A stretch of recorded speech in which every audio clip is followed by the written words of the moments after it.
queremos aprovechar nuestro episodio para, primero que todo, agradecer a toda la gente que nos está apoyando en Patreon y en las diferentes donaciones, porque ellos hacen posible este proyecto, ellos garantizan la continuidad de esto, los patrocinadores y toda la gente que nos está apoyando en Patreon y en donaciones.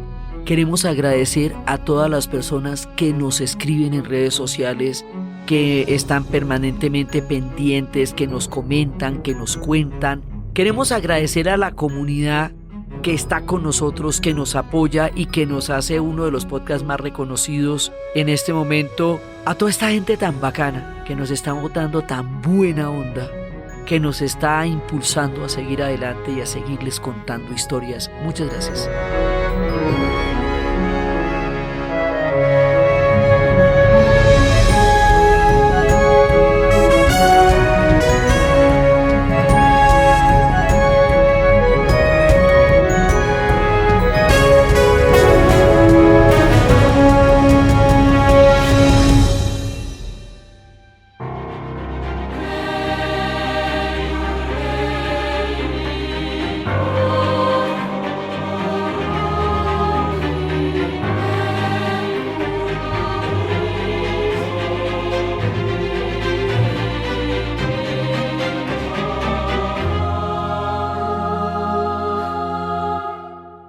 Buenas, hoy vamos a contarles el viaje a Islandia, que tanto he amenazado con contarles y que lo tuvimos que posponer una semana por pasar la noche en Buenos Aires para despedir a nuestro muy querido Kino.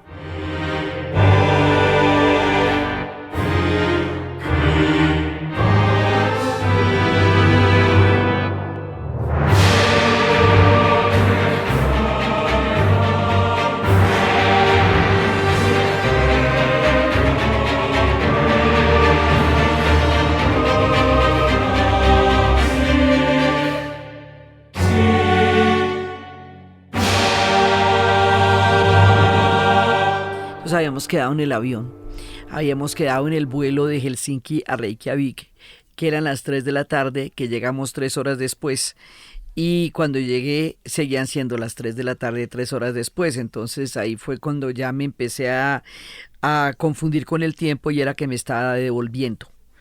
Y entonces se baja uno como a más o menos a una hora en una población que se llama Keflavik. Y uno se baja del aeropuerto en Keflavik. Bueno, ahí había que hacer una vuelta enorme porque tenía un maletón que traía de toda Escandinavia que no podía pasear por la isla. Entonces toca dejar la maleta en consignación en bodega para poder ir ligera de equipaje y llegar a encontrarme con mi hija que me estaba esperando en Reykjavik.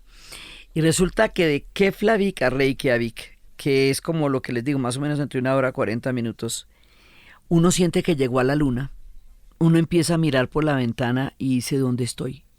Ya ahí de entrada uno se da cuenta que está en otro planeta, porque tienen estos mares que vamos a verlos mucho durante el viaje, son como grandes terrenos cubiertos de musgo, eso es lava, digamos lava que después con el tiempo se vuelve musgo.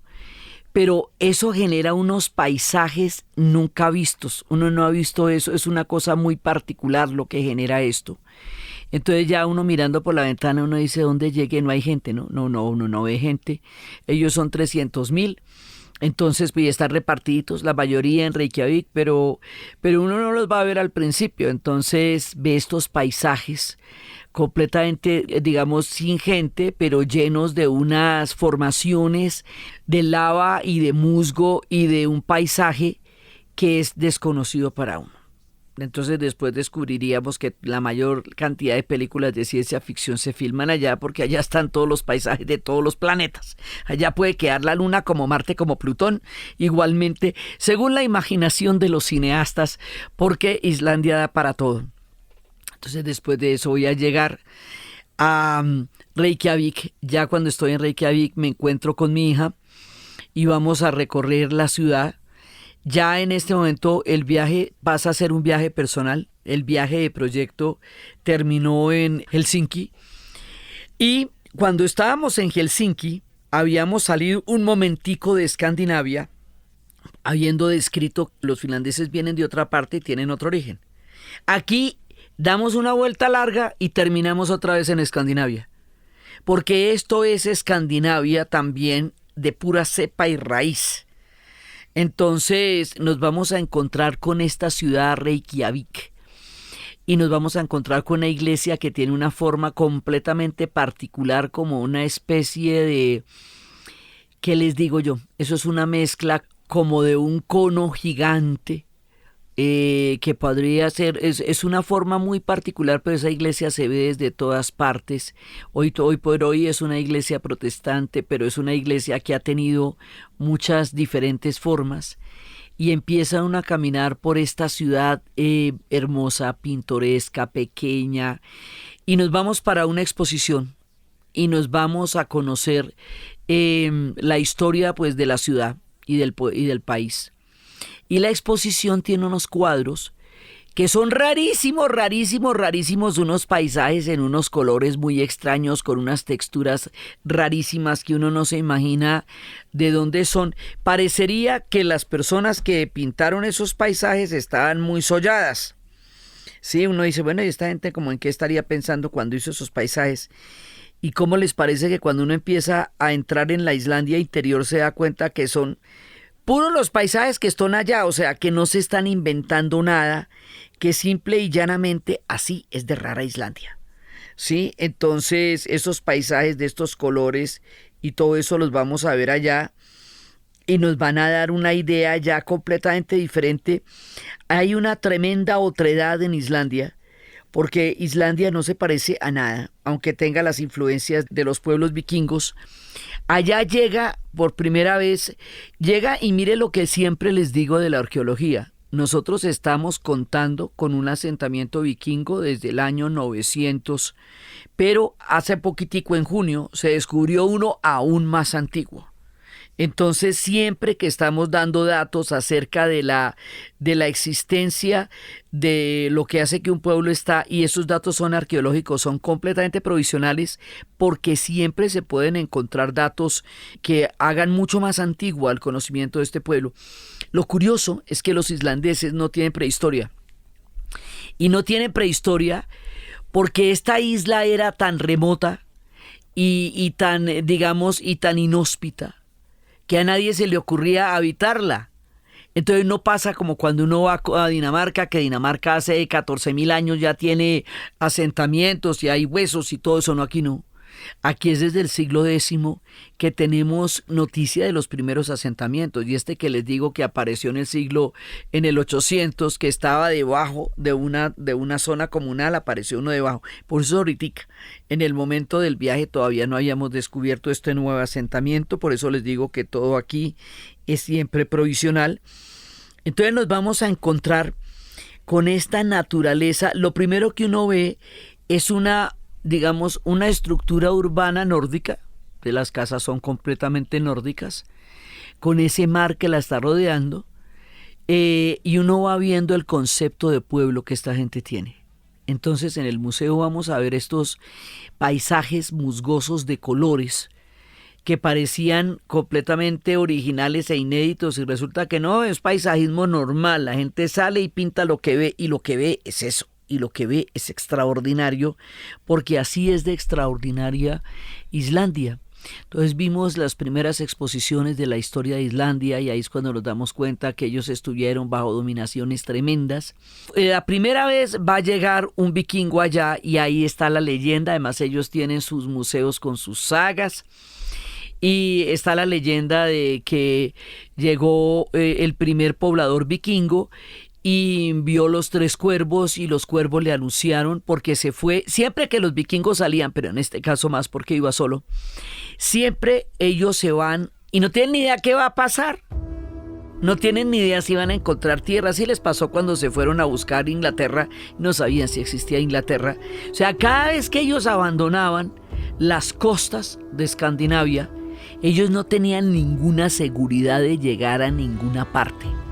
Y todo lo que descubrieron y todo lo que navegaron Lo navegaron sin tener idea a dónde iban, sin conocer los rumbos, sin tener la brújula, solamente por su profundo conocimiento de las corrientes y de los vientos y del mar, que podían leer divinamente, y estas mezclas de vidrios que les daban con el sol una idea de la posición donde pudieran estar. O sea, esos realmente son los navegantes.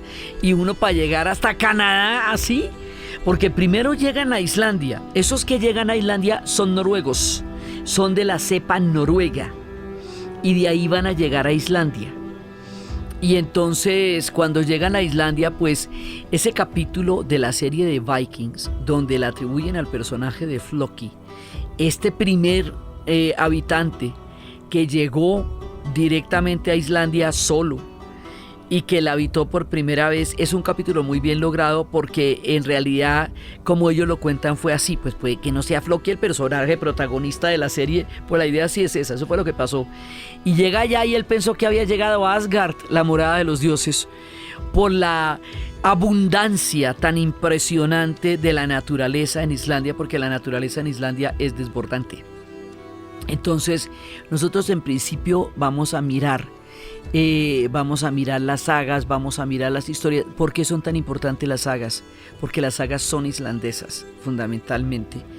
La gran narrativa de la historia de las epopeyas de los vikingos, por sus familias, por sus clanes, por su conocimiento de los mares, toda esa gran epopeya fundacional es islandesa en una gran medida. Entonces todas las comparten, o sea, pues si hay sagas danesas y hay sagas noruegas, sí, pero hay una gran cantidad de sagas islandesas que ellos las escribieron allá, las contaron y luego las escribieron, y ahorita les voy a decir por qué es tan importante que sean islandesas, porque es gracias a eso que ellos van a poder pedir una independencia, porque son un pueblo letrado, porque escribieron las sagas. O sea, allá cosas adquieren importancia, unas cosas maravillosas. Entonces uno va a ver las sagas y todo el recuento y los 3 cuervos que anunciaron que había tierra. Como le digo, se hacia el mar pensando que podría sucumbir en el mar. Por ahí había un testimonio de un fraile que pasó en alguna época que decía que era el mar innavegable, porque eran mares del norte ya muy arriba, que no se imaginaban que en el Atlántico Norte se pudiera navegar. Por eso desde tiempos antiguos se hablaba del mar innavegable, mar innavigabilis. Siempre se veía como un lugar que se atisbaba, pero que no podría llegar a habitarse, hasta que llegan estos vikingos, llega este vikingo y luego empiezan a llegar los demás. Y entonces es lo primero que uno ve, y va uno viendo. Digamos, yo siempre llego a los museos. Siempre llego a los museos porque los museos me dan una visión de conjunto del lugar donde estoy. Eso es lo que me permite como tener alguna mirada, digamos, periférica de donde voy, como una mirada de conjunto. Entonces ahí es que vamos viendo que primero llegaron ellos, hicieron los asentamientos vikingos, luego llegaron los irlandeses, los monjes irlandeses que venían de nuestra historia de Irlanda, de esos asentamientos que estaban allá, de los monasterios, llegaron los monjes irlandeses. Por lo tanto, la mitología ya es increíblemente compleja, porque la mitología mezcla los rasgos germánicos que van a tener el conjunto de la mitología danesa y de la mitología germánica, que los vimos cuando estábamos en Copenhague. Van a llegar con todos los rasgos de la mitología irlandesa, celta, de los celtas allá. Sí, y más adelante ellos se van a mezclar con un montón de mujeres celtas. Y van a llegar con la mitología de los Norsemen. Nosotros le decimos mitología, pero en realidad son religiones. Porque digamos, le decimos mitología porque el mundo después se cristianizó. Pero en realidad son religiones. Porque es la manera como ellos se han relacionado con sus dioses desde el comienzo de los tiempos. Entonces, los relatos sagrados para ellos, de todas estas conjunto de mitologías, es lo que produce ese imaginario tan poderoso de la isla de Islandia. Entonces allá uno encuentra todo el conjunto de todas las diferentes mitologías puestas en una interacción de lo que ellos consideran su mundo. Esto va a ser muy importante porque determina la cultura de ellos en la práctica. Entonces uno ve eso, ve uno las sagas, una primera mirada de conjunto a sus pintores. Este es el país donde más gente escribe y más gente lee en el planeta Tierra. Es la tierra de los lectores, tienen un premio Nobel de literatura. No hay una tienda, no hay un sitiecito donde no haya una salita de lectura para los niños. La lectura está recomendada para vivir en Islandia, o sea, todos los niños son lectores porque toda la sociedad construye una morada literaria para toda la gente que vive allá. Entonces son ilustradísimos, son una gente súper culta y son los que más libros leen en el año, en promedio, en el planeta. Digamos, esos son los islandeses. Tienen tiempito, ¿no? Porque sus inviernos son brutales. Sus inviernos son largos, entonces uno ahí le queda ratico para leer. Pero otra gente puede tener invierno y no leer. Ellos leen muchísimo y los niños leen muchísimo. Eso, digamos, es uno de los principales acervos culturales, es la lectura de los niños y todo lo que uno ve de lugares para que los niños lean en todas las salitas y en todos los sitios públicos de Islandia. Entonces uno empieza a ver las capas de historia. Después vamos a mirar primero esa primera mirada a lo que es Reykjavik, ese lago lindísimo, lindísimo, lindísimo, donde están los patos, donde la gente va a alimentar a los patos y a los cisnes. Estábamos por esta época y por esta época, digamos, todavía va a venir el invierno, pero todavía se demora un poquito, entonces el lago todavía se puede visitar. Ese lago se va a congelar completamente después en invierno, entonces se van a poner a esquiar. Pero por ahora se pueden ir a alimentar los patos y se pueden ir a alimentar los cisnes que están allá en un paisaje completamente apacible y maravilloso. La alcaldía de ellos es un lugar ecológico totalmente integrado a la naturaleza. El concepto de ecología que tienen es increíble. Uno después va a ver las mangueras directamente conectadas a los volcanes porque toda la isla funciona con energía geotérmica. O sea que está totalmente integrada al mismo surgimiento de la isla. De ahí sacan ellos el agua, la calefacción, todo eso, para los largos inviernos. Entonces empieza a ver uno estas casitas nórdicas, es como un paisajito así que parecería, digamos, como una especie de pesebre para nosotros, ellos, por todas las casitas que están allá y los sitios de los almuerzos, los embarcaderos que se ven allá, y esos colores que son realmente tenues, y ese gran palacio de ópera que tienen, que es una estructura, la arquitectura ya es particular, y la estructura del palacio de ópera y de funciones como una especie de panal, una cosa, digamos, sorprendente y maravillosa donde está toda el ámbito cultural. Ellos tienen una cultura, un nivel cultural altísimo y tienen un nivel de conocimiento alto. Son un pueblo bastante destacado en toda su cultura. Entonces ellos van a ser, por un lado, van a llegar de esta cepa nórdica, de esta cepa noruega. Luego los noruegos van a ser dominados por los daneses y al dominar a los noruegos van a dominar a los islandeses. Pero antes de eso van a tener un rasgo que es el rasgo más importante de los islandeses, y esto es una cosa de dar alaridos. Y es que nosotros en nuestra primera, eso lo vimos ahí en el museo, pero luego lo vamos a ver en vivo. Y verlo en vivo es de dar alaridos. Y es que ellos hacen el primer parlamento de Occidente, el Althing. Y ese parlamento va a llegar a constituir su concepto de la ley. Y la ley se cantaba. Y la ley se cantaba durante 2 semanas de unas fiestas absolutamente maravillosas que hacían, donde dirimían las disputas, donde se conocían, donde hacían las leyes, donde gobernaban. Y esos cantos, que eran el origen del Althing, lo vimos en el museo, y es que la constitución actual que tienen, la constitución que les va a dar a ellos la libertad de la que hoy disfrutan y la independencia de la que hoy disfrutan, la cantan. Cuando hicieron su constitución la cantan. Y eso es muy bonito ver, digamos, ver los coros cantando la constitución cantando la ley que les da la libertad, de la misma manera que cantaban en el Alpen cuando proclamaban la ley. O sea, ellos recitan las sagas, escriben las sagas y cantan la ley.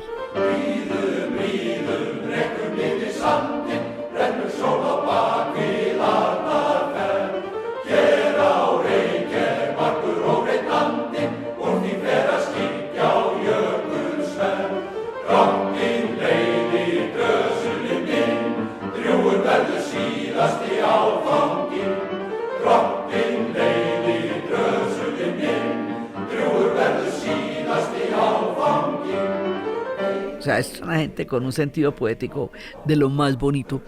Eso es muy, muy emocionante.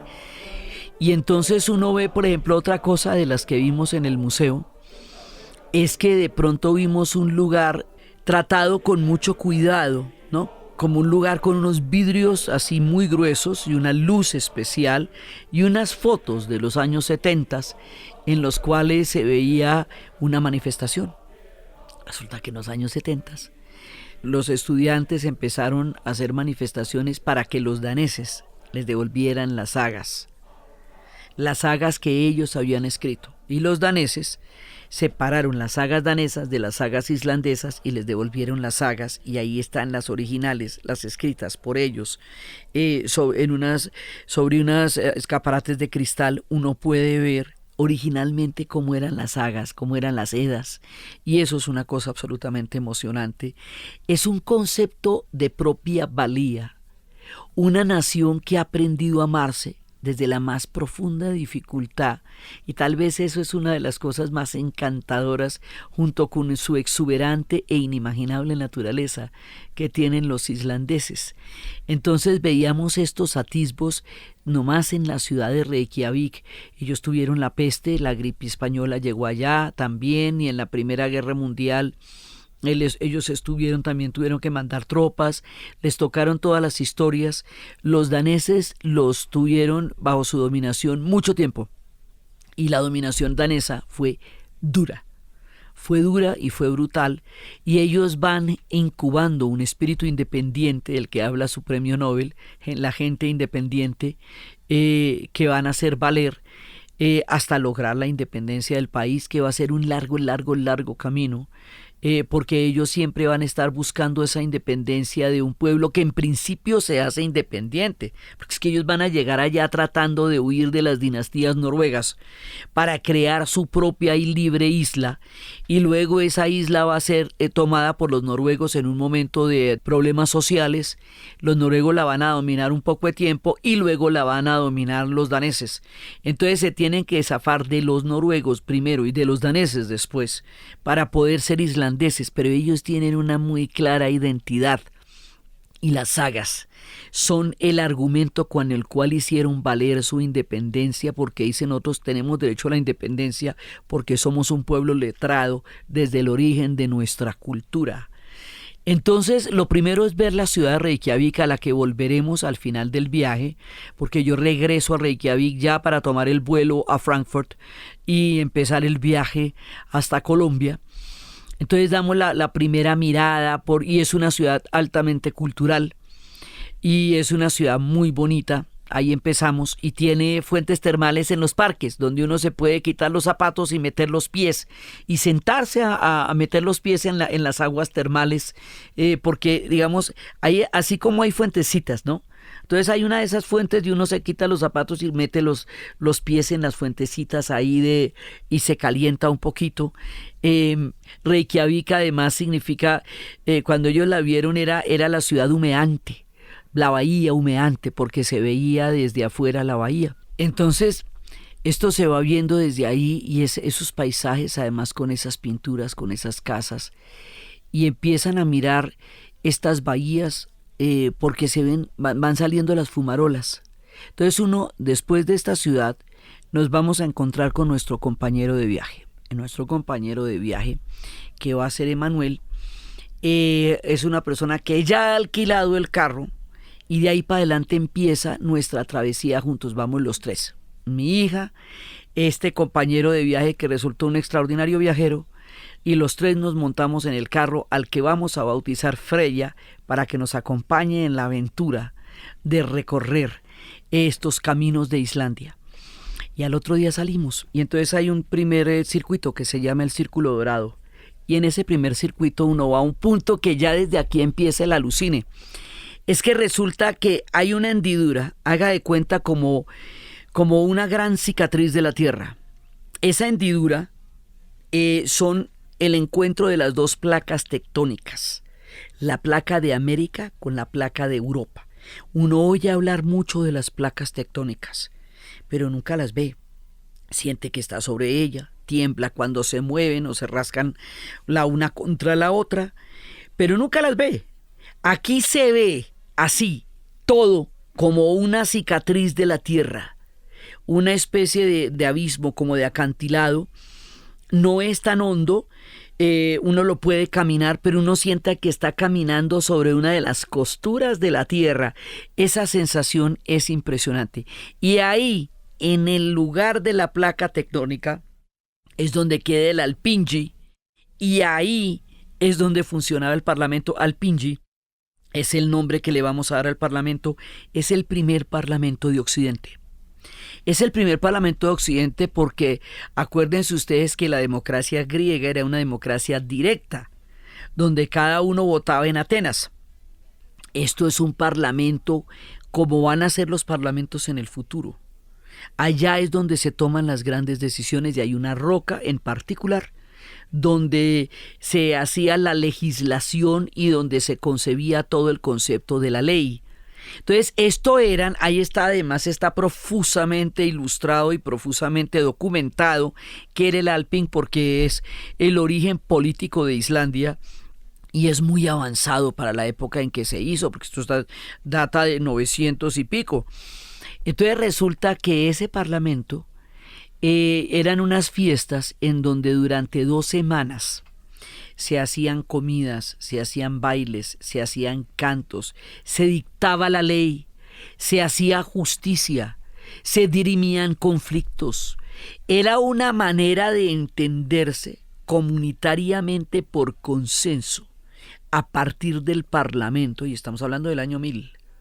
O sea, esta gente la tenía clara desde el principio de los tiempos. Y el Alþingi es donde se hace la ley y por eso les digo que la cantaban en el Alþingi y cantan actualmente su constitución, lo cual es una verdadera belleza. Entonces ahí al lado del Alþingi hay un lago y en ese lago era donde en una época ahogaban a las brujas, porque de todas maneras hay un museo de las brujas en el otro lado de la isla, pero yo no he llegado al otro lado de la isla, llegaremos en algún momento.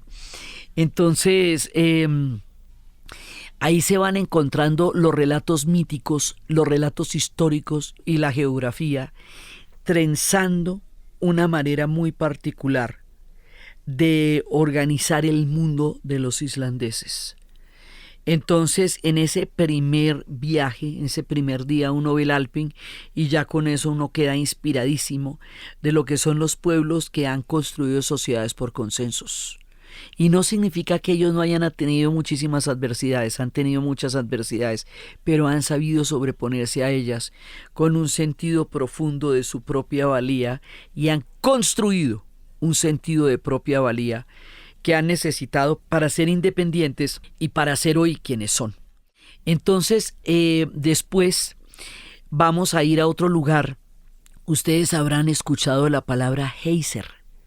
La palabra geyser probablemente la relacionen con el parque de Yellowstone o con otros parques, digamos geyser, son esas chorros que salen de los volcanes y que dan es un gran chorro como el hoyo soplador, haga de cuenta, pero es un chorro que sale del centro de la tierra, del volcán.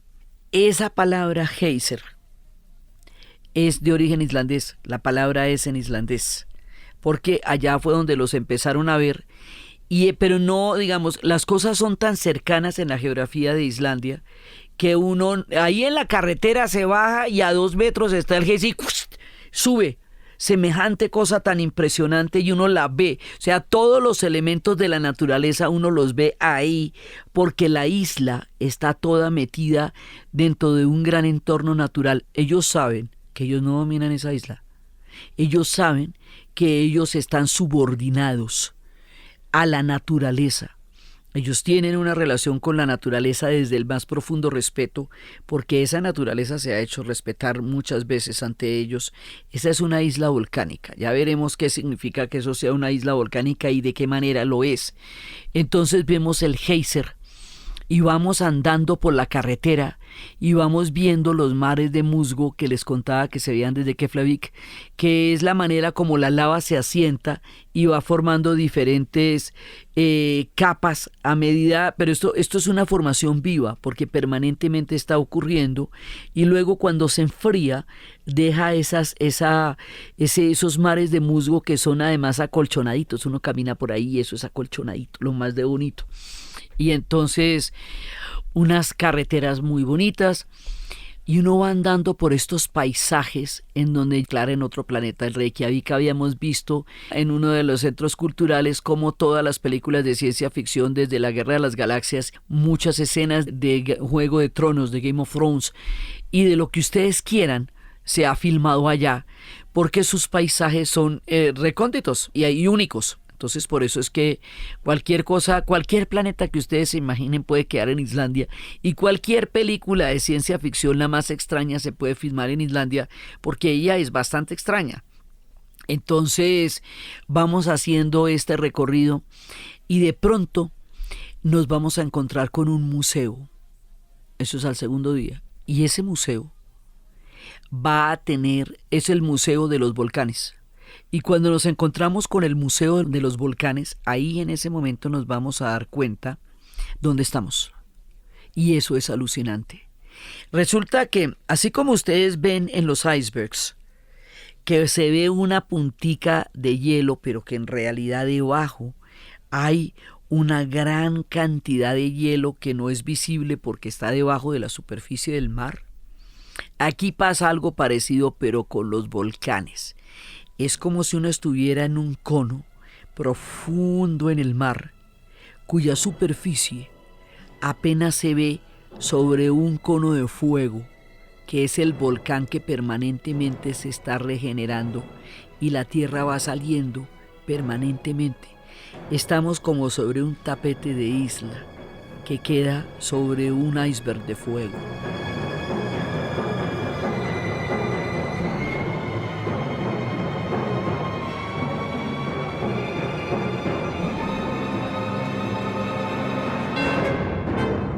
Eso es alucinante porque además esto le va mostrando a uno desde la geología. La geología es el principal argumento de la isla. O sea, es lo que la hace única. Es la manera como los volcanes están allá. Esos volcanes han estallado. En el 2010 estalló Lela y ese volcán dejó quieta a Europa.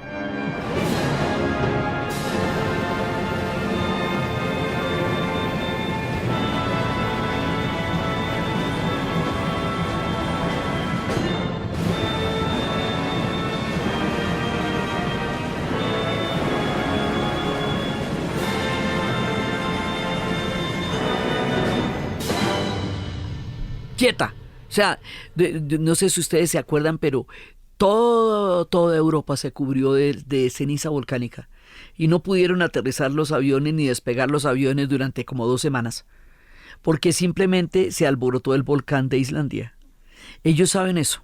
Ellos conviven con los volcanes, ellos conviven con la lava y han hecho el mejor aprovechamiento de su geología. Entonces, cuando les pasó eso del volcán, lo volvieron turístico. Ellos saben sacarle ventaja a todo. Entonces agarraron a hacer un turismo de volcanes que no se puede hacer en ninguna otra parte porque ahí están todos puestos. O sea, uno también ve volcanes maravillosos en Nicaragua, al lado de los lagos de Nicaragua. Pero acá están todos recogidos como si fuera el barrio de los volcanes. Entonces, pues también los hay en el Ecuador, sí, pero aquí es que están todos junticos. O sea, la isla misma está toda rodeada de volcanes, pero también está rodeada de glaciares. Entonces tiene unos glaciares impresionantes cuya lengua se ve desde lejos y hay un glaciar que es casi toda la isla, es un pedazo muy grande y también tiene unas cascadas, pero las cascadas parecen cataratas. O sea, a la escala humana, en la cual uno se puede parar en una cascada de esas es descomunal. Entonces la geografía es descomunal, las cascadas parecen cataratas, los geysers están a la orilla de la carretera, los volcanes están todos reunidos como en Volcanilandia. O sea, todo es de una exuberancia, y ese cielo abierto y esas aguas azules que de pronto se ven. Entonces la naturaleza te invita a un lugar inimaginable. Islandia es inimaginable. Es la construcción de un imaginario que no hemos visto.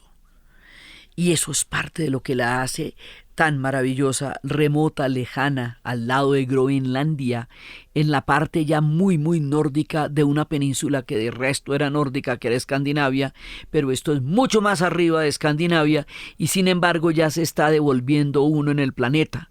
Entonces la cultura escandinava, en la isla de la ciencia ficción, en la tierra de los lectores, donde hierven los volcanes y los geysers y donde los glaciares se ven descomunales con sus lengüetas impresionantes. Ya los habíamos visto en Noruega y los habíamos visto en los fiordos, pero esto es otro nivel.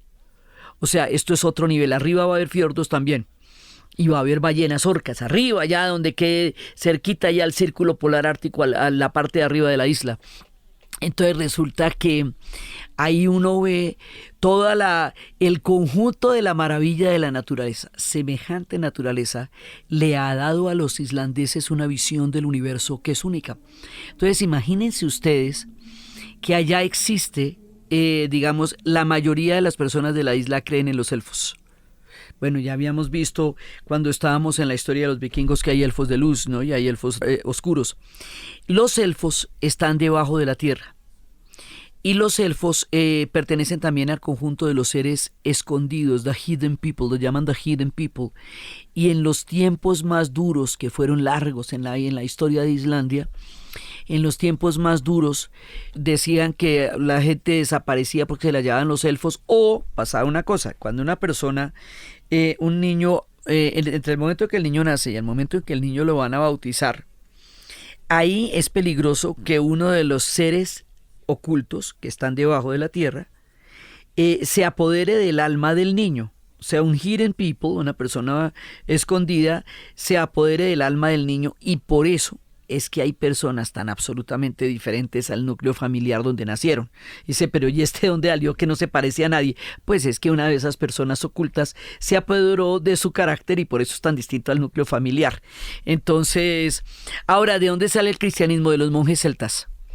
De los monjes celtas tienen un cristianismo primigenio, digamos también muy, muy original, muy desde el puro principio de los tiempos. En el Alpen, un día decidieron una cosa increíble. Decidieron, cuando ya se estaba cristianizando toda Europa, que el cristianismo iba a ser la religión oficial, pero que la religión de Thor y de Odín y de Freya y de los grandes dioses vikingos iba a ser la religión que se practicara en la isla, solo que no iba a ser oficial.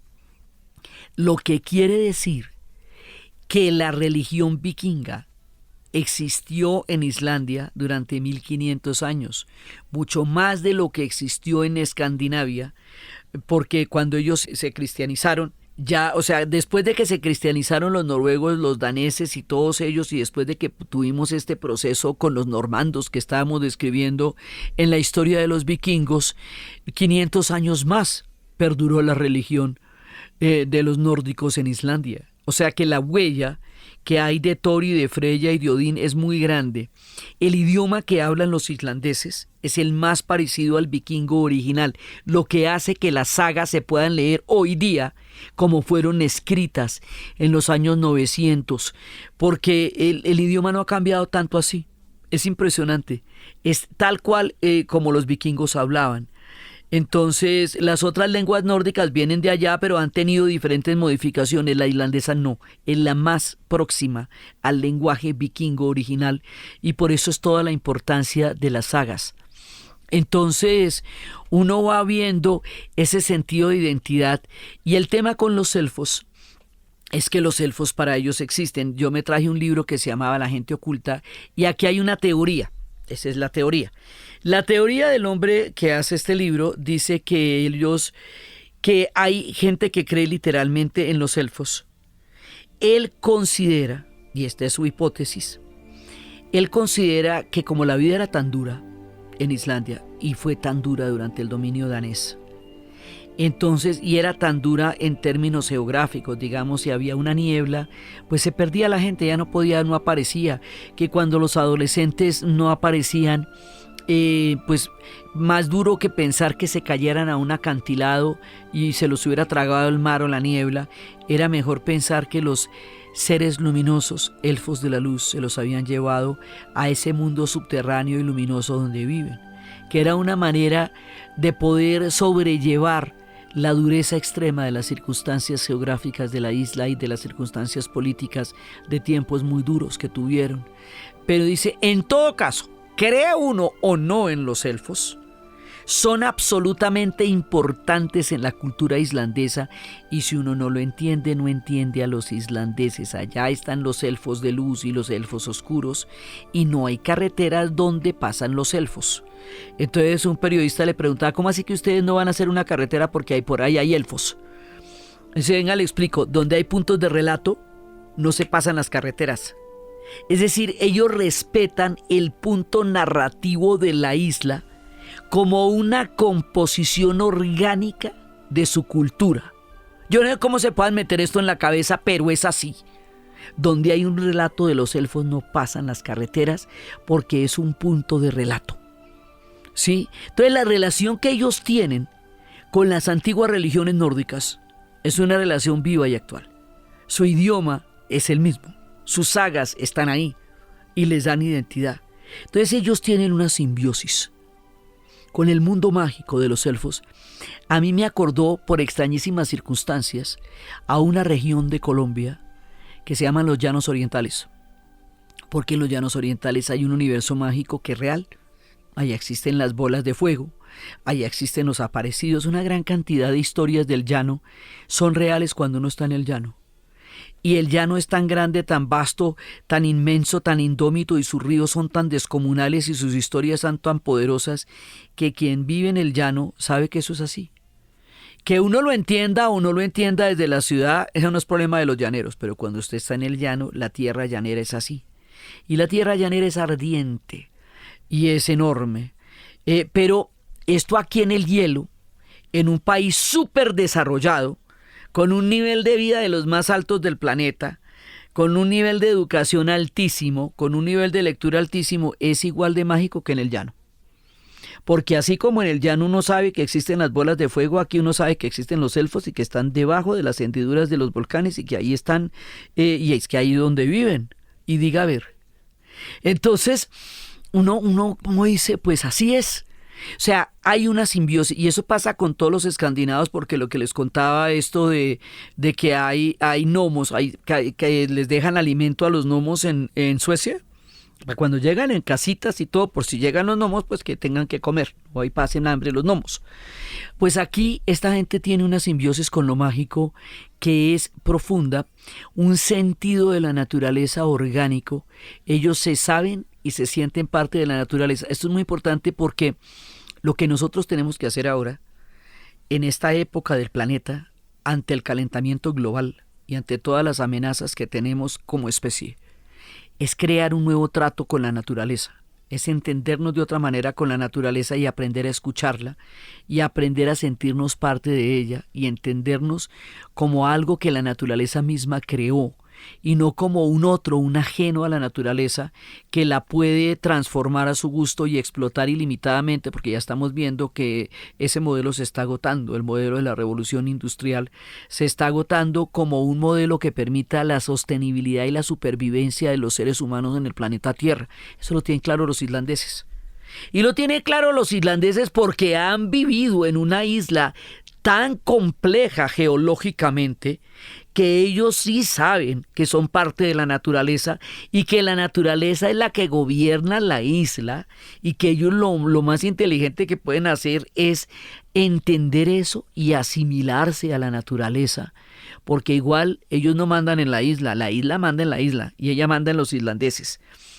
Entonces, ellos ya la tienen claro, no hay que irles a contar a ellos que es que nosotros somos parte de la naturaleza, lo saben desde el principio del tiempo.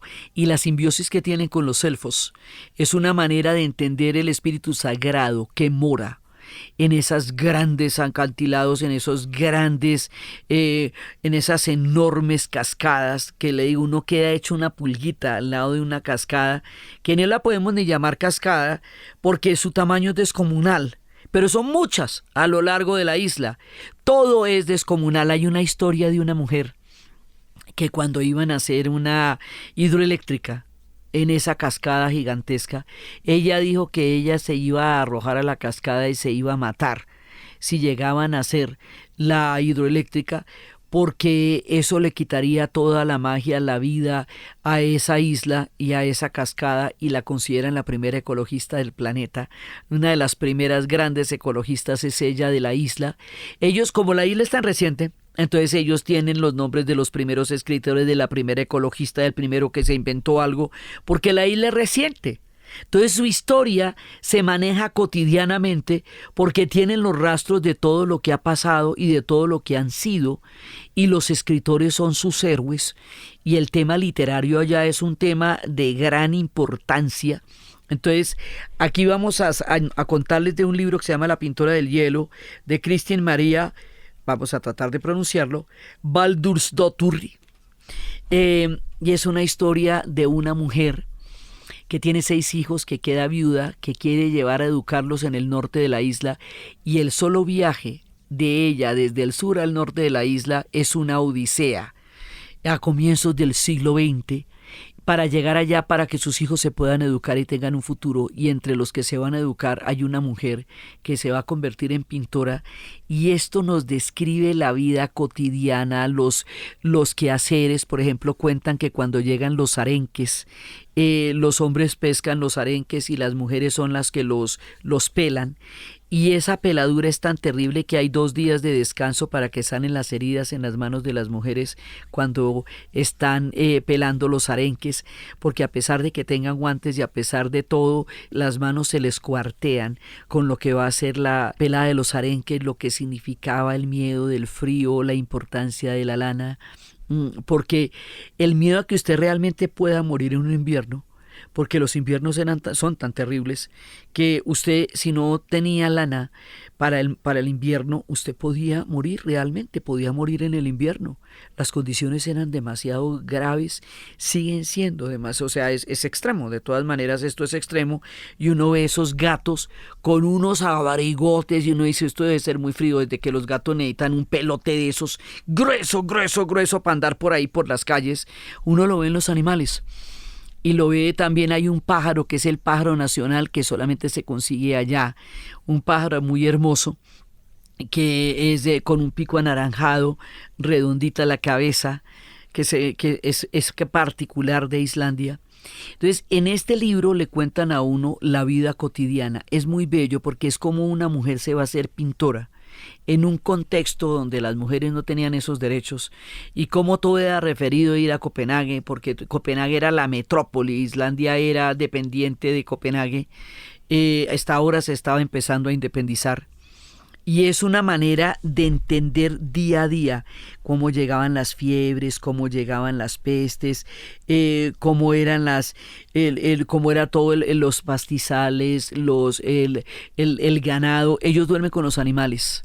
Tienen unas grandes pacas de pasto. Ya en este momento está todo lleno de pacas, porque esas pacas es el forraje que le van a dar a los animales en el invierno. Y ahorita los tienen que guardar, porque los animales no pueden estar afuera porque no resisten el frío.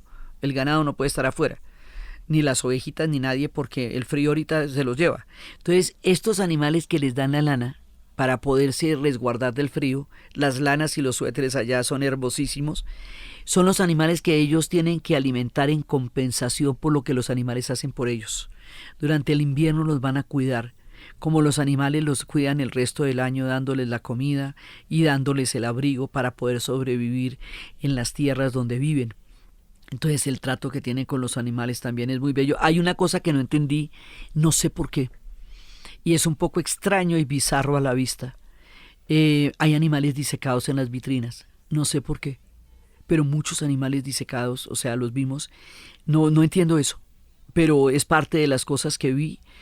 Bueno, ya tendremos oportunidad de preguntárselos, les contaré por qué, pero sí se ve y es un poco, para uno es impactante. Pero la relación con los animales también es una relación muy poderosa. Y todo el tema de los relatos es una cosa increíble. Sí, por ejemplo, en Navidad hay 13 tipos de duendes. Hay duendes que golpean las puertas, hay duendes que lamen las cucharas. Y si usted no le hace lo que los duendes les dicen, entonces ellos le van y le hacen las maldades de lamerle todas las cucharas de la cocina o de estarle golpeando en las puertas permanentemente. Hay también dicen que hay unos que, como unos gatos que se comen a las personas y no estrenan en Navidad. Entonces todo el mundo tiene que estrenar en Navidad. O sea, todo el tema mítico, el relato mítico es maravilloso y las Navidades se dividen en todo este montón de duendes que van apareciendo en distintas partes de la Navidad porque es parte de su relato.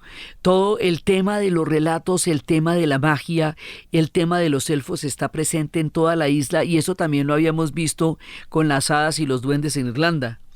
Y lo vimos con los trolls en Noruega. Aquí también hay trolls.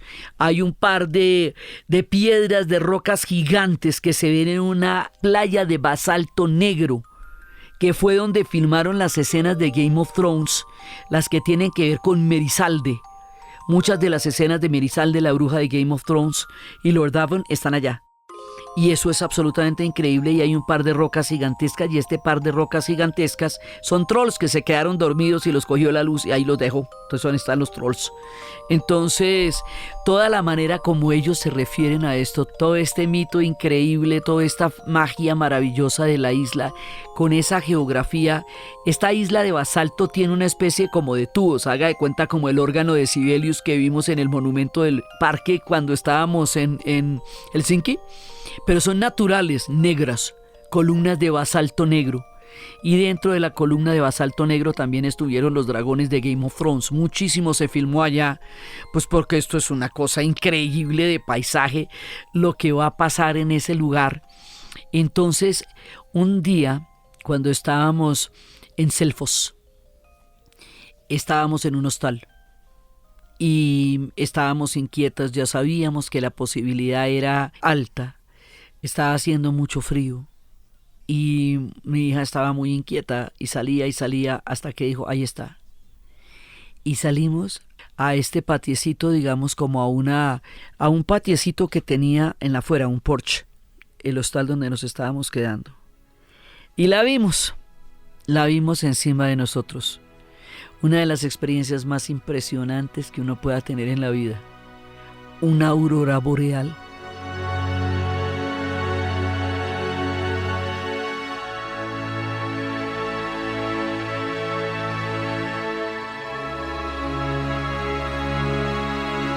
Danzaba, se mecía como una bailarina en esos colores verdes, en esos colores violetas, en esos colores que van danzando, uno de los fenómenos más hermosos de la naturaleza, más maravillosos, lumínicos, enormes, danzarines, poéticos. Nada se parece a ver una aurora boreal.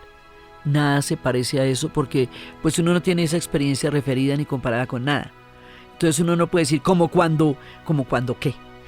Cuando uno ve una aurora boreal, pues como cuando qué, como cuando uno ve una aurora boreal, eso no hay de ninguna manera. Nos fuimos después a cazarla en el campo abierto, a tratar de encontrarla. Son muy grandes, son de un extremo a otro y a veces iluminan toda la noche. Ya para esta época van a empezar a ocurrir las auroras boreales. Empiezan desde más o menos octubre, como hasta abril, más o menos. Y cuando aparecen en noches muy frías. Pero es un espectáculo hipnótico, danzante, alucinado, onírico, maravilloso, inolvidable, lo que significa ver una aurora boreal. Ya ahí sentimos que como que lo hayamos logrado todo. Ya ahí sentimos que después de eso, ¿qué le puede pasar a uno después de haber visto una aurora boreal? Ellos las ven siempre, viven en esas regiones increíbles e ignotas, pero para uno, gente del trópico, nosotros los colombianos que vivimos en el corazón de la tierra, para nosotros ver una aurora boreal es una cosa impresionante, porque para nosotros, como les decía, el mundo es lejano no solamente hacia el oriente, sino hacia el norte, porque ya cuando estamos aquí estamos muy lejos de este corazón de la tierra, de la zona tórrida, que es donde está situado este país, que es Colombia, desde donde les estoy contando este relato. En tiempos de trópico y montañas, llegar a ver una aurora boreal para uno es una cosa absolutamente increíble. Entonces, pero la isla es asombrosa, ella toda la isla es absolutamente asombrosa. Entonces, después de la aurora boreal quedamos con una sensación en el alma de haber visto una evidencia de la divinidad, del poder maravilloso, poético y onírico de la tierra. Aparte de todo lo que cotidianamente se ve en Islandia, porque lo extraordinario se vuelve cotidiano, porque allá uno va viendo en esos pequeños pueblecitos, poblados de estas casitas nórdicas con los techos llenos de, muchos techos están llenos de musgo, porque era una manera, y de lama y de pasto, pues era una manera de calentarse en los antiguos inviernos. Y se ven los asentamientos antiguos y las casas modernas. Toda la naturaleza, las playas están cubiertas de unas formas rocosas que también vimos, muy extrañas, todo es muy extraño.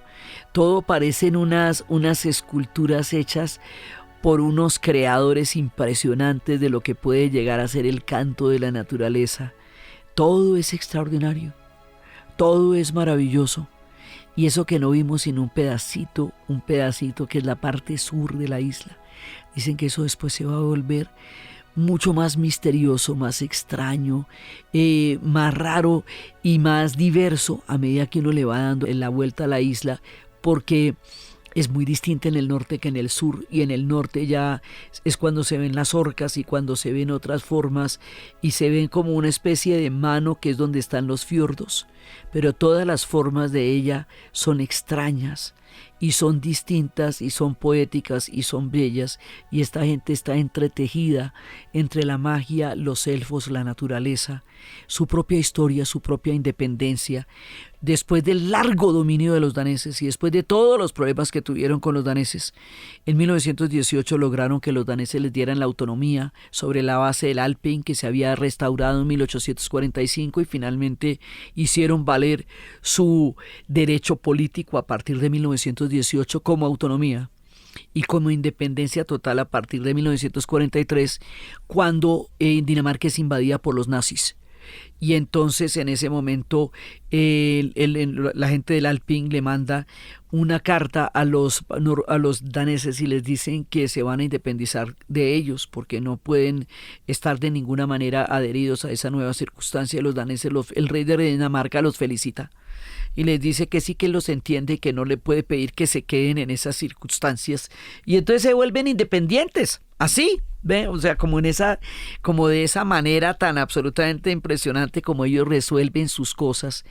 El Alping es muy importante porque ellos no quisieron tener dinastías ni reyes, porque era de los reyes y de las dinastías que huían, de la dinastía de los Hakon de Noruega como de las dinastías danesas.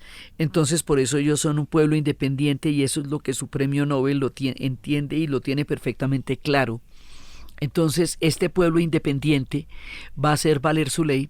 ¿Y cómo les parece que en el 2008, cuando vino la crisis económica, cuando Europa entró en esa crisis y Estados Unidos empezó la crisis que habría de comenzar por las inmobiliarias de Fannie en Nueva York, esa crisis está hecha de una serie de circunstancias de lo más vergonzosas, y es que resulta que usted le da un préstamo a una persona, préstamo inmobiliario a una persona que no le podía pagar, o sea, un préstamo vacío, porque ese dinero no se va a retornar, pero como banquero usted recibía por ese préstamo un dinero.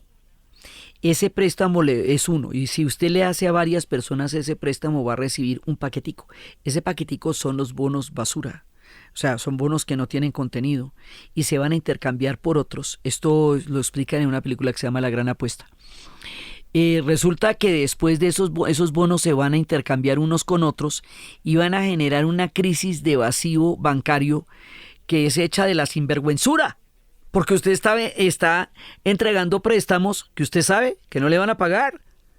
Entonces, eso es una locura porque es un manejo, digamos, un manejo irresponsable, deliberado y un manejo imposible de la banca, y la banca lleva al mundo a la ruina y nadie se atreve a cobrarles su accionar por el poder tan impresionante que tienen. Pues los irlandeses sí saben.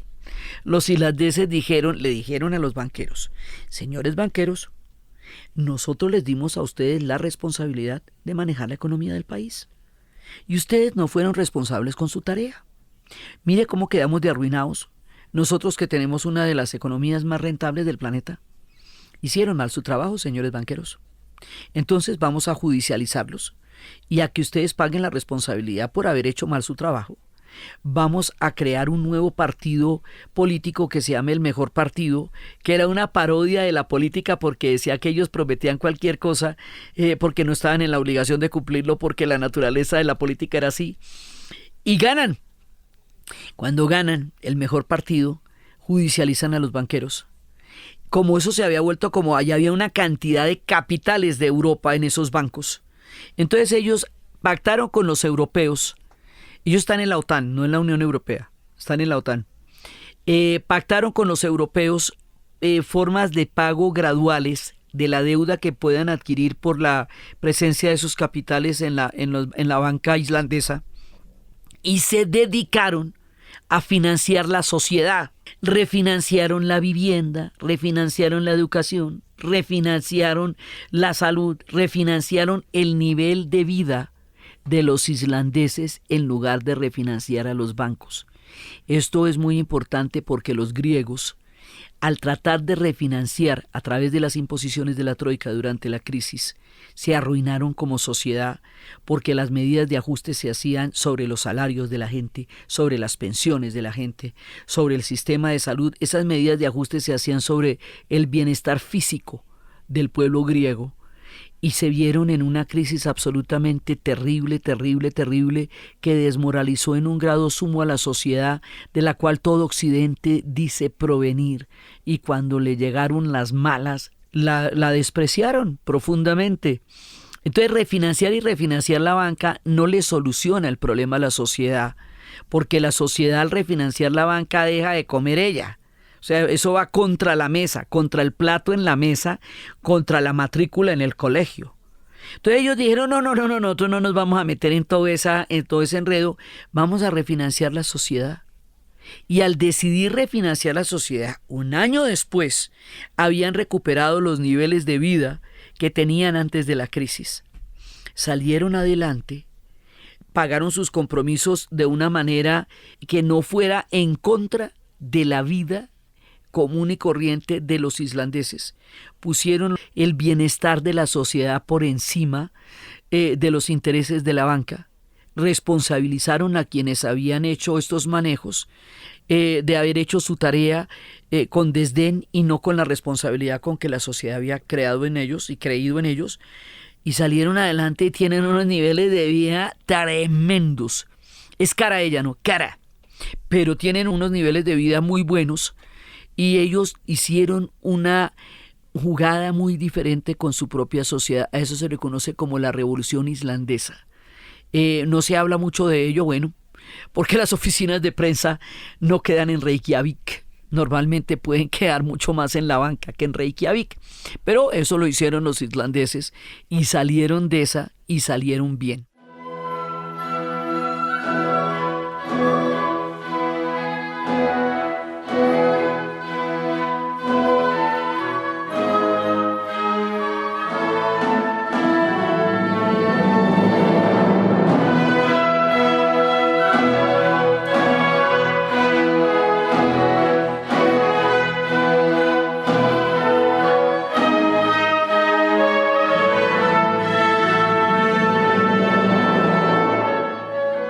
Otro día hicieron un plebiscito para crear una selección de fútbol que lograra clasificar a un mundial. Y resulta que ellos son 300,000. Y por plebiscito escogieron a los jugadores. Y esos jugadores se dieron la tarea de clasificarse. Y llegaron a clasificarse para el Mundial de Rusia. Para una isla así de chiquitica, Participar en una Copa Mundo es la cosa más impresionante.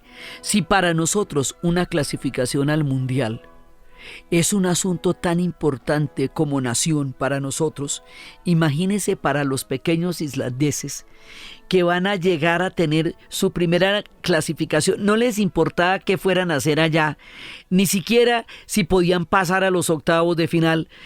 No importaba, lo importaba era llegar. O sea, atravesar una clasificación para un mundial con todos los equipos europeos del continente, y lo lograron. Entonces, una de las cosas que ustedes ven en las postales en Islandia es la selección, toda pintadita con la bandera de ellos. Cada uno de los hombres que integraron esa selección, que fueron elegidos por plebiscito de la isla, que es una epopeya futbolística absolutamente hermosa, y como ellos son 300.000, 30.000 se fueron a apoyar a su selección. O sea, el 10% de la isla se fue a ver a jugar su equipo en el Mundial de Rusia, que habían elegido por plebiscito ante la epopeya de clasificar en un mundial de fútbol. Así son los islandeses de particulares. Es una historia, generalmente las islas tienen historias particulares porque su condición insular la hace única. Y las culturas que se ven en las islas son culturas particulares que no se conocen o no se pueden imaginar en tierra firme. Entonces ellos tienen todo el influjo civilizador escandinavo, pero la unicidad, la particularidad, la singularidad construida de su propia cepa de ser islandeses. Entonces, esta isla queda en el corazón de uno. Yo me regresé ya a la altura del pueblo del Vik, pero eso es apenas Vikesbaya, una partecita de la isla. Hay toda una isla por recorrer. Y como no sabía por qué estaba regresando, había hecho semejante viaje tan grandote a Escandinavia. Ya había pasado por Dinamarca, había pasado por Noruega, había pasado por Suecia, había pasado por Finlandia, y estaba en Islandia, y cualquiera diría que uno estaría ya cansado de semejante viaje porque llevaba un buen rato dándole. Oiga, y no me quería devolver. No sé, sentí que algo se me debía quedar allá, que tenía que ver el resto de la isla. Y entonces, de ese bus, me devolví a Reykjavik. En Reykjavik me quedé una noche en un Airbnb muy bonito que me había seleccionado mi hija, pero de ahí me sacaban a las 11 de la mañana. A las 11 de la mañana salí con mis maletas y me senté en una cafetería. Tendría que estar abordando el bus para el aeropuerto de Keflavik a las 7 de la noche. Entonces era desde las 11 de la mañana hasta las 7 de la noche. Estando en la cafetería, me llama desde Copenhague, Juan de Dios, el guía que estuvo conmigo en toda esta travesía. Ya no está ni el proyecto ni nada, sola en la cafetería, y me dice, ¿qué haces? Y yo, pues aquí no tengo ni idea qué hacer. Y me dice, como a control remoto desde Copenhague, mira, vas a salir de la cafetería, vas a caminar hasta la estación donde están los autobuses. Son 900 metros. Te vas por tales calles. Te aprendes ese nombre de las calles. Vas a llegar a la estación. En la estación vas a meter la maleta en un locker cuya llave te dan ahí, y ahí lo vas a guardar y compras el tiquete. Te aseguras de que esté comprado el tiquete. Entonces yo hice eso, y luego te vas a caminar. Entonces me fui a caminar, y te vas al Palacio de la Ópera y allá puede haber un concierto. Entonces yo me fui a caminar y a hacer la última vuelta por Reykjavik, y a comer y a disfrutar de la gente, de las callecitas, de los cafecitos, de esa cantidad de cafecitos tan hermosos que hay allá. Y a quedar la última mirada a ese malecón, la última mirada a esa paleta de colores del mar, la última mirada a los dibujos de las casas, la última mirada a ese paisaje tan particular. A las 7 de la noche llego, me monto en el autobús, llamo al guía, le digo, hoy estoy en el autobús. Me dice, vas a llegar al aeropuerto de Keflavik, vas a embalar la maleta que tienes y vas a pedir permiso para embalar una sola maleta. Vas a tomar el autobús giratorio, te vas a la bodega donde dejaste el maletón ese gigantesco con el que empezamos el viaje, y lo embalas como segunda maleta. Yo hice exactamente eso. Después, entonces, cambias el dinero de el duty free, lo que le devuelven a uno de impuestos, tax refund, lo cambias. Entonces lo llamé desde la cafetería, me dijo, ya es hora de abordar. Abordo el vuelo para Frankfurt. Llego a Frankfurt. Allá espero las horas necesarias para mi conexión a Colombia. Le digo, ya me estoy subiendo. Y entonces me contesta, ahora cuando llegues desempacas y descansas. Y así terminó esa conexión increíble que iba desde los primeros días de Copenhague hasta la salida misma de Frankfurt. De Frankfurt regreso a Bogotá en un estado de maravilla y de alucinación que hace que de todos los viajes que les he contado y les contaré durante este tiempo, este es el único viaje que se va a volver a hacer. Porque se me quedó algo en la isla y que tengo que ir a mirar qué es. Entonces, este viaje estaba hecho como proyecto. Salía el 3 de abril del año 2020. Pero el 3 de abril del año 2020, la Organización Mundial de la Salud había declarado la pandemia global. Entonces el viaje no salió. Entonces esa intriga de qué pasará con el resto de la isla que no vi, que mis amigos que le han dado el recorrido dicen que es maravillosa y más inimaginable aún de lo visto, no la he visto todavía. Este viaje volverá a salir en mayo como una oportunidad única, en mayo del 2021. Entonces la gente que quiera intentar esta travesía cósmica y élfica puede ver en el capítulo los datos de ese viaje que va a suceder una sola vez en mayo del 2021. Por la curiosidad de saber qué pasaba en el resto de la isla, porque el paisaje cambia muchísimo. Incluso en la novela de La pintora del hielo describen ese norte muy distinto de lo que uno alcanza a ver, pero lo que uno alcanza a ver en estas primeras partes ya es completamente sobrecogedor y maravilloso, porque luego van a empezar a llegar los grandes glaciares y la geografía se va a hacer cada vez más distinta y cada vez más extraña. Entonces hay toda una mirada por ir a conocer en la otra parte de la isla, porque lo que se ve ya de por sí es inimaginable. Esto entre los lagos, entre los glaciares, entre los volcanes, entre los geysers y entre toda esa manera tan extraña de concebir todo este increíble prodigio de la naturaleza que es Islandia, su cercanía con Groenlandia, sus historias, sus museos de las brujas, sus elfos, sus geysers y todo lo que va pasando allá. Es parte de lo que aún queda en la imaginación, estos pueblos navegantes, estos pájaros maravillosos, esta naturaleza increíble que se conjuga de una manera poética con un pueblo que supo entender ese extraño lugar donde nació.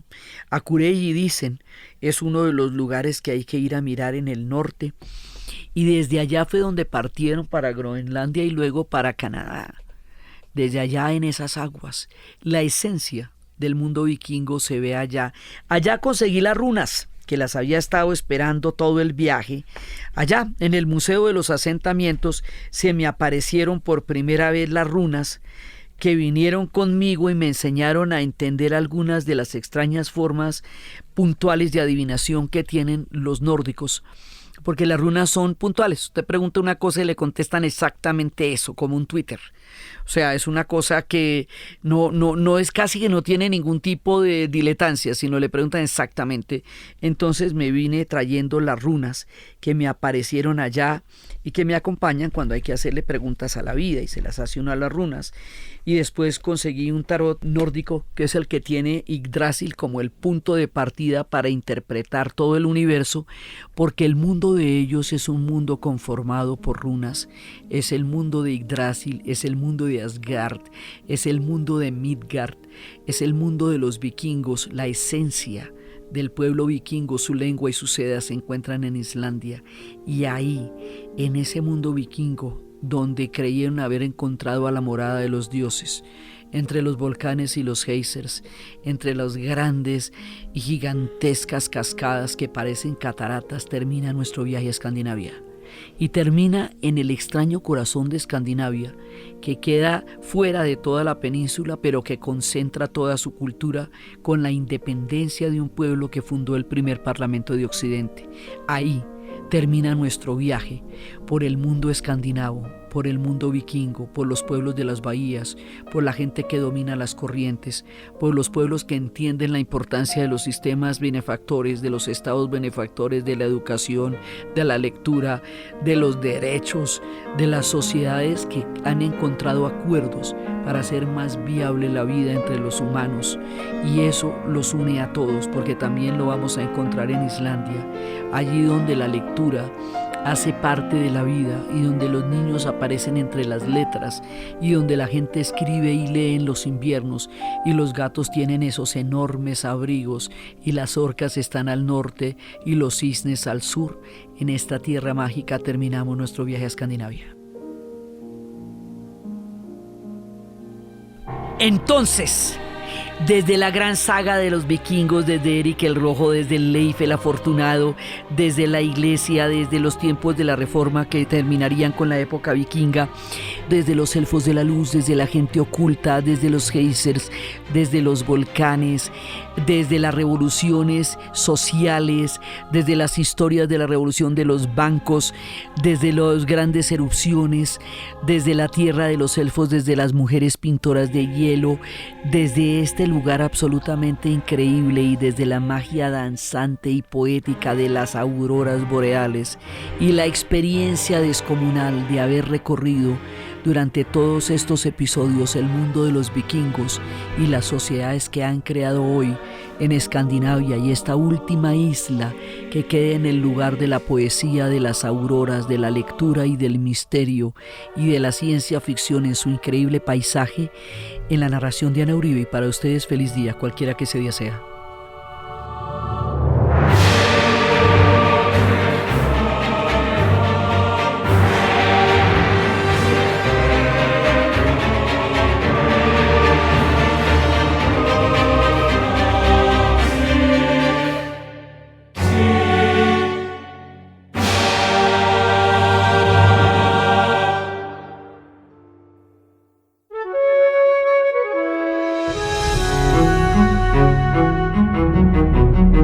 Quiero recordarles que en la página dianauribe.fm pueden encontrar las notas y la playlist de las canciones que mencionamos durante el episodio, para que la escuchen, para que la disfruten, para que se la oden.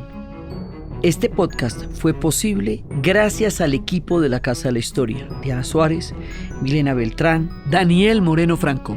Fue grabado en Los Gatos Estudio, editado y musicalizado por Eduardo Corredor Fonseca de Rueda Sonido, y siempre con la ayuda fuerte y poderosa de Santiago Espinosa Uribe y Laura Rojas Aponte del podcast Cosas de Internet.